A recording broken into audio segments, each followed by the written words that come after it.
श्लोक 10 मृत्यु के समय जो व्यक्ति अपने प्राण को भौहों के मध्य स्थिर कर लेता है और योग शक्ति के द्वारा अविचलित मन से पूर्ण भक्ति के साथ परमेश्वर के स्मरण में अपने को लगाता है, वह निश्चित रूप से भगवान को प्राप्त होता है।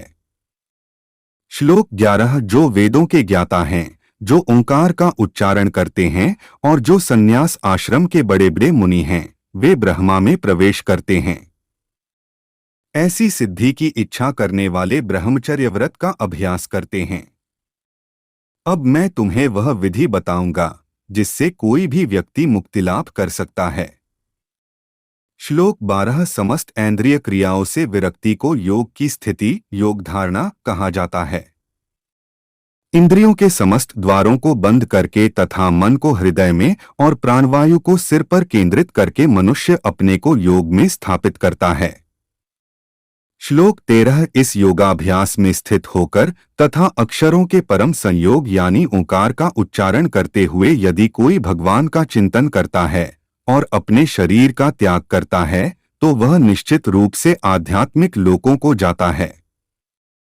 श्लोक 14 हे अर्जुन, जो अनन्य भाव से निरंतर मेरा स्मरण करता है उसके लिए मैं सुलभ हूँ, क्योंकि वह मेरी भक्ति में प्रवृत्त रहता है। श्लोक 15 मुझे प्राप्त करके महापुरुष जो भक्ति योगी हैं कभी भी दुखों से पूर्ण इस अनित्य जगत में नहीं लौटते, क्योंकि उन्हें परम सिद्धि प्राप्त हो चुकी होती है। श्लोक 16 इस जगत में सर्वोच्च लोक से लेकर निम्नतम सारे लोक दुखों के घर हैं, जहां जन्म तथा मरण का चक्कर लगा रहता है। किंतु हे कुंती पुत्र, जो मेरे धाम को प्राप्त कर लेता है वह फिर कभी जन्म नहीं लेता। श्लोक 17 मानवीय गणना के अनुसार 1000 युग मिलकर ब्रह्मा का एक दिन बनता है और इतनी ही बड़ी ब्रह्मा की रात्रि भी होती है।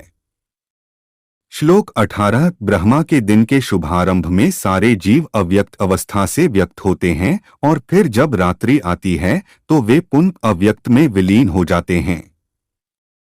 श्लोक 19 जब जब ब्रह्मा का दिन आता है तो सारे जीव प्रकट होते हैं और ब्रह्मा की रात्रि होते ही वे असहायवत विलीन हो जाते हैं।